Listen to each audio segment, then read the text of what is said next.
दोस्तों, वीडियो शुरू करने से पहले कृपया आप मेरे चैनल को सब्सक्राइब जरूर करें और साथ में बेल आइकन को भी दबा दें ताकि मेरे नए वीडियो का नोटिफिकेशन आपको मिल जाए। अब देर न करते हुए आज की कहानी शुरू करते हैं। एक बार की बात है, श्री गुरु नानक देव जी जीवों का उद्धार करते हुए एक नगर में पहुँचे। उस नगर में एक बहुत बड़ा जमींदार रहता था जिसको लोग भूमिया जी कहते थे। वो जमींदार तो था लेकिन साथ में बहुत बड़ा चोर था। वो अपने घर में रोज लंगर लगाता था। जो भी वो चोरी करके लाता था सब लंगर में खर्च कर देता था। भूमिया ने पूरे गांव में हिदायत दे रखी थी, जो भी बाहर से साधु संत आए उसे मेरे घर भेज दिया जाए। भूमिया ने अपने घर में एक धर्मशाला बनवा रखी थी। उस धर्मशाला में 8 पहर लंगर चलता था। जो भी उसके यहाँ आता लंगर करके ही जाता। गुरु नानक देव जी जब उस नगर में पहुँचे तो उन्होंने एक स्थान पर अपना आसन लगा लिया। नगर के लोगों ने उनको माथा टेका और कहा कि गुरु जी कृपया आप यहाँ ना बैठे। गुरुजी ने कहा कि हमने यहाँ बस्ती देखी इसलिए अपना आसन लगा लिया। लोगों ने गुरु नानक देव जी से कहा कि इस नगर के जमींदार ने हमें आदेश दे रखा है कि जो भी साधु संत यहाँ आए उसे उसके घर भेज दिया जाए। गुरु जी ने उनको कहा कि चलो हम भी उसके घर चलते हैं। गुरु नानक देव जी वहाँ से उठकर भूमिया के घर चले गए। भूमिया को जब ये पता चला तो उसने आकर गुरुजी को माथा टेका। थोड़ी देर के बाद भूमिया ने गुरुजी से प्रार्थना की, लंगर तैयार है, कृपया आप ग्रहण करें। गुरुजी ने भूमिया से पूछा कि भाई तू काम क्या करता है? तुमने 8 पहर लंगर लगा रखा है, तुम्हारा गुजारा कैसे होता है? गुरुजी का रूहानी चेहरा देखकर भूमिया का दिल पहले से ही निर्मल हो गया था। उसने सोचा गुरुजी से छुपाने का कोई फायदा नहीं है। भूमिया ने गुरुजी को कहा, मैं जमींदार के साथ साथ बहुत बड़ा चोर भी हूँ। जो कुछ भी चोरी करता हूँ सब लंगर में ही खर्च कर देता हूँ। गुरुजी ने उसकी बात सुनकर कहा, भाई फिर तो हम आपका भोजन नहीं ग्रहण कर सकते। ये सुनकर भूमिया बहुत ही निराश हुआ। उसने गुरुजी के चरण पकड़ लिए और बोला, गुरुजी मैं आपके हर हुक्म का पालन करूँगा, बस एक बार मेरा भोजन कबूल कर लो। गुरु नानक देव जी ने कहा, लूटमार छोड़ दो और ईमानदारी से कीरत करो। ये बात सुनकर भूमिया बोला, गुरुजी यह काम तो मेरे से छोड़ा नहीं जाएगा। इसके अलावा अगर आप कोई भी हुक्म दोगे मैं जरूर मानूंगा। गुरु नानक देव जी ने कहा, अगर तुम मेरी ये बात नहीं मान सकते तो इस बात के बदले में तुम्हें 3 बातें माननी होगी। भूमिया इस बात के लिए सहमत हो गया।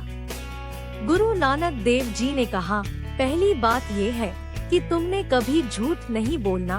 भूमिया ने जवाब दिया, सत्य वचन। तब गुरुजी ने कहा, दूसरी बात ये है कि तुम कभी गरीबों का शोषण नहीं करोगे और तीसरी बात ये है जिसका नमक खाओगे उसके साथ कभी धोखा नहीं करोगे। भूमिया ने गुरुजी को तीनों बातें मानने का वचन दिया। गुरुजी ने भूमिया से कहा, जो भोजन तुम हमें कराओगे वो अपनी मेहनत से कमा कर लाओगे। भूमिया ने इस बात के लिए भी गुरुजी को हामी भर दी।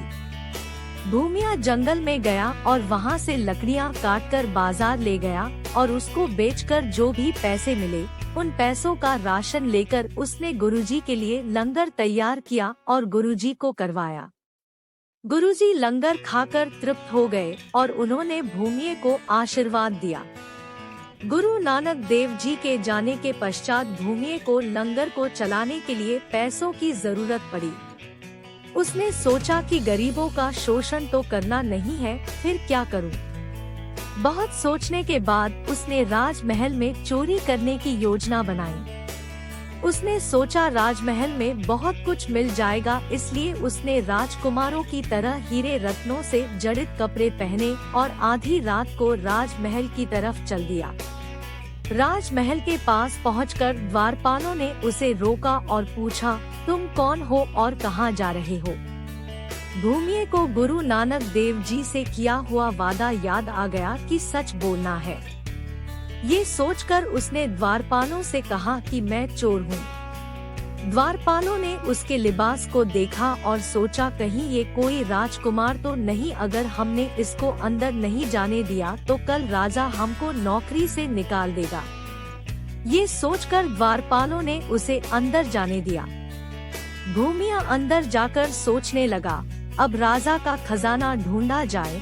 ये सोचकर वो ढूंढता हुआ राजा के खजाने वाले कमरे तक पहुंच गया, जहां राजा रानियों के आभूषण और हीरे रखे हुए थे।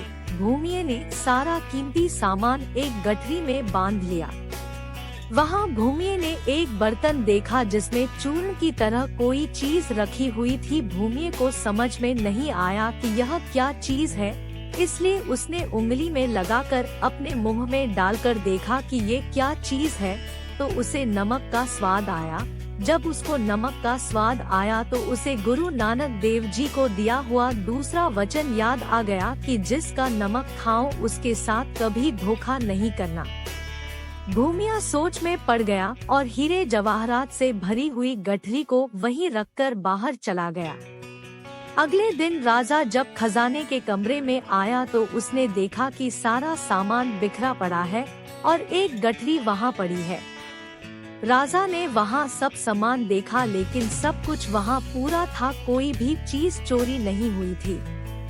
राजे ने हैरान होकर सोचा कि जरूर यहाँ कोई चोर आया था, लेकिन सामान कोई भी नहीं लेकर गया। राजा ने द्वारपालों को बुलाया और पूछा कि यहाँ रात को कौन आया था।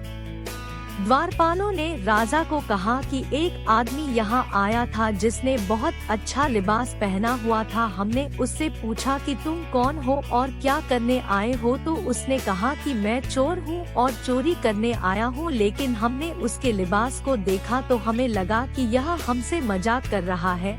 हमने सोचा कि यह जरूर कोई राजकुमार है, इसलिए हमने उसको अंदर जाने दिया। राजा जी, उसके अलावा यहाँ और कोई नहीं आया। राजा ने द्वारपालों से कहा कि उस आदमी की तलाश करो। 3 दिन तक चोर की तलाश होती रही, लेकिन उसका कुछ पता नहीं चला। राजा ने सैनिकों को हुक्म दिया कि नगर में जो भी गुंडे बदमाश है, सबको पकड़कर पता करो कि चोर कौन है। राजा के सैनिक नगर से जितने भी बदमाश गुंडे या जिन पर उनको शक हुआ, सबको मारने पीटने लगे। ये बात पूरी जगह फैल गई। भूमिये को भी यह बात पता चल गई कि लोगों को मारा पीटा जा रहा है। भूमिये को गुरु नानक देव जी को दिया हुआ तीसरा वचन याद आ गया कि गरीबों का शोषण नहीं करना। उसने सोचा इन सबको मेरी वजह से ही मारा पीटा जा रहा है। ये सोचकर उसने राजा के पास जाकर प्रार्थना की और कहा, इन सबको छोड़ दो, आपके राजमहल में मैं चोरी करने आया था। राजा के हुक्म पर सभी लोगों को छोड़ दिया। राजा ने भूमिया को अपने पास बिठा लिया और पूछा, अगर तुम चोर हो तो मेरे खजाने के कमरे में सारा सामान बांधकर क्यों छोड़ दिया।